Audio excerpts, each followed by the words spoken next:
Hello everyone, myself Ketan Bhavsar, Assistant Professor in IT Engineering College, Ahmedabad.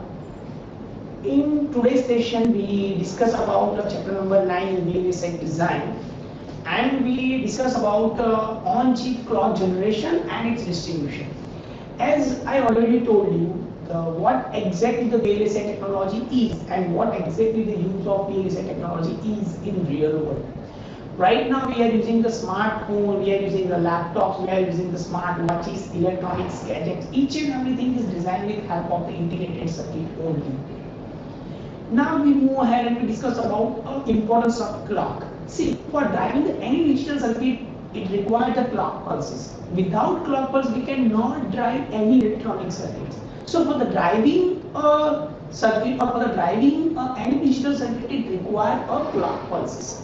So the generation of the clock is play a main role, and also if we have a very large circuits, and ultimately we have to work on the distribution part too, right? So basically we are focusing on board clock generation and its distribution.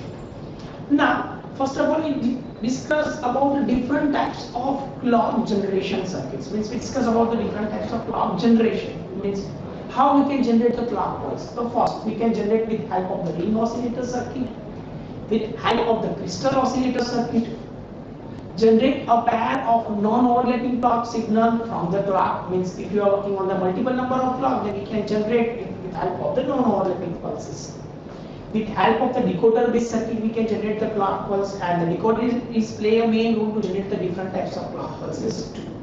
So here we discuss about the different types of clock generation circuit. Ultimately, when we discuss about the microcontroller based circuit, when we discuss about the analog based circuit, then ultimately we can design the clock pulse using the decoder based circuit, or also we can design with help of a crystal based circuit too.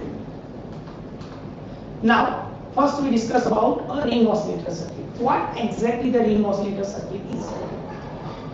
Clock signals are the heartbeat of digital systems or digital circuit. As I already told you and you already know, when you working with a clock pulse, it works as a heartbeat, because if you are not providing the clock pulse, then ultimately your circuit will not work, right? So it works as a heartbeat.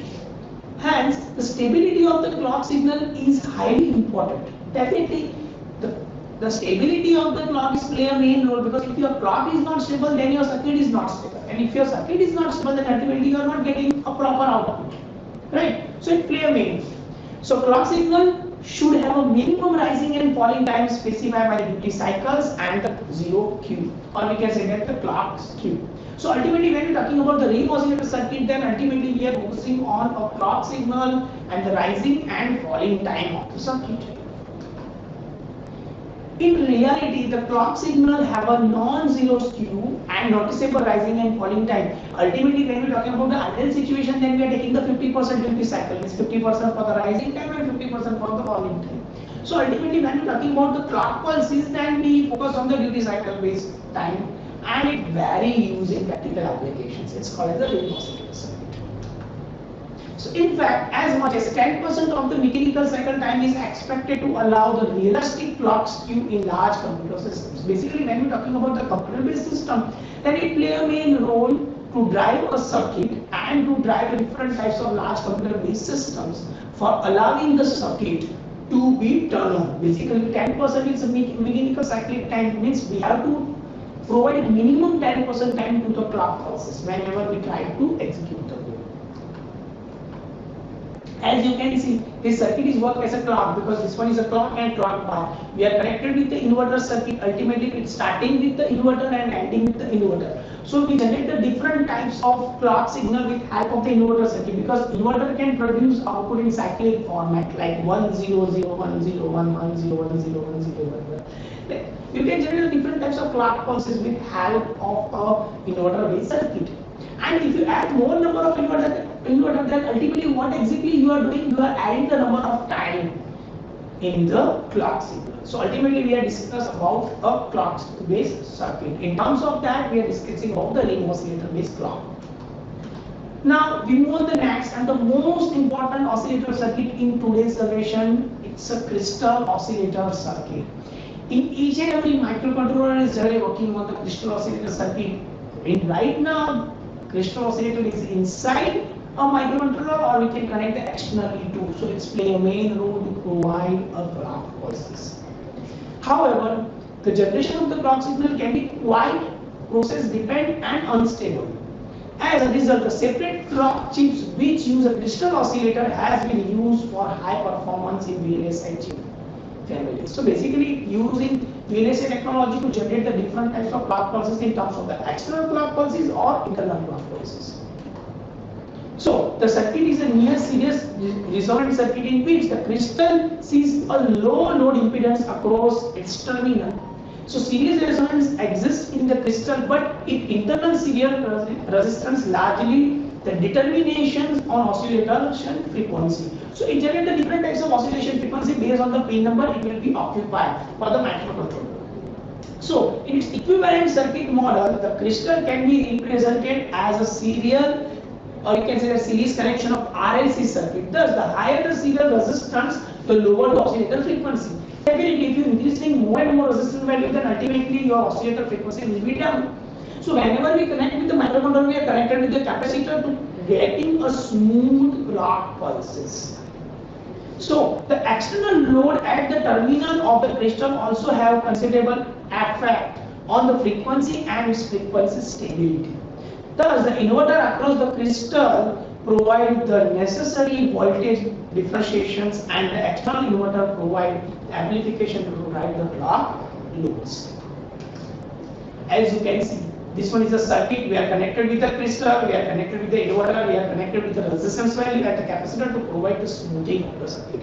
If you are connect the capacitor, then it provides a smooth curve pulses. If you are connected the resistance value, then ultimately we can change the amount of frequency too. You can change the crystal value also, but we can also change the resistance. But right now, in terms of the practical situation, the resistance value will be fixed right now in microcontroller side or also in VLSI technology. Now we go ahead and discuss about some other type of circuits or other type of circuit. Usually is based on some external or internal connection with help of the logic instrument. I will show you. Like this one is designed with help of the flip-flop based clock generation circuit.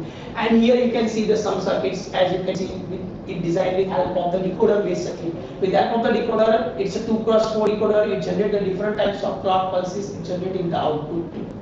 So if you provide the two input, then we are getting the 4 different types of output. If you are connected with the crystal, as you can see, it generates the different types of input signals and produce the output too. So we can generate the different types of clock with help of the different combinational circuit too. But in terms of the practical situation, we mainly focus on the ring oscillator, and also we are focusing on the crystal oscillator circuit only. Because these circuits play a main role, but it also adds some distortion and noise margin in the digital circuit too. It is popular in the analog circuit type. If you are working on some analog circuit or we are working on some power electronic application, then this circuit is still playing a main role. But right now, power application circuit is also tried with VLSI technology. This one is the latest innovations right nowadays is going on because of a power consumption issue. Now, we already discussed about the different types of clock generation, but now we are focusing on the different types of clock distribution network. See, the distribution of clock is also play a main role, that how we can describe the circuit, how we can distribute the network, how we can distribute or distribution the network in the circuit. It's called as a H tree. H tree is play a main role, that how your clock pulse will describe or connected with each and every component. So in such a structure, the distance from the center to all the branch points are the same, and hence the signal delays would be the same. So if you are getting the linear response time on each and every circuit, it will play a main role to increase the performance of the circuit. However, this structure is difficult to implement in practical due to routing constraints and different fan-out requirements too. So basically, it plays a main role to distribute the clock signals in each and every circuit. So a more practical approach for the clock signal distribution is to maintain the clock signal to monochromatic blocks, or we can say that the micro blocks, and use a local clock decoder to carefully balance the delay. If your delay will be balanced, then ultimately you are getting the better output, because your time will be linear at all, and you are getting the linear response time. It's called as H tree. So as you can see, the clock generator and it look like an edge. You can see it look like a large edge, then each and everywhere you can see the edge, because with help of the edge you can see that your clock will be distributed in linear manner and you are getting the proper outcome of the circuit to which it's not any latency issue, or you can say that the response time issue is. So the reduction of the clock skew, which are cases by the different types of clocks, either arriving time or changing the time. So in this type of the circuit, we are getting the better output with help of the H-tree based circuit. So in addition, the uniform clock distribution H-tree network and the local skew balancing, a number of new computer-aided design technique has been developed to automatically generate the layout and optimum clock distribution network with zero skew. See, practically we are trying to maintain a clock skew zero, because if it is zero, then we are getting the better output, we are getting the better accuracy in terms of the result point of view. So our main objective is that we have to generate the different types of clock pulses, and also we have to manage it, we have to distribute it in linear manner.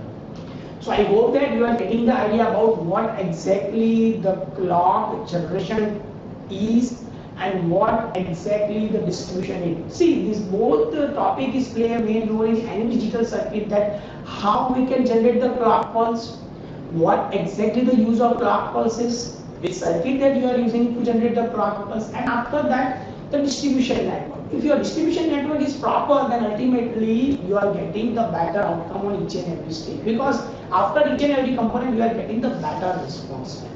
So it play a main role in any digital circuit, as I already told you, to work as a heartbeat of digital circuit. So I hope that you are getting the idea about generation and distribution. Still, if you have any doubt, then you can tell me or you can contact me on my email ID. So thank you for watching.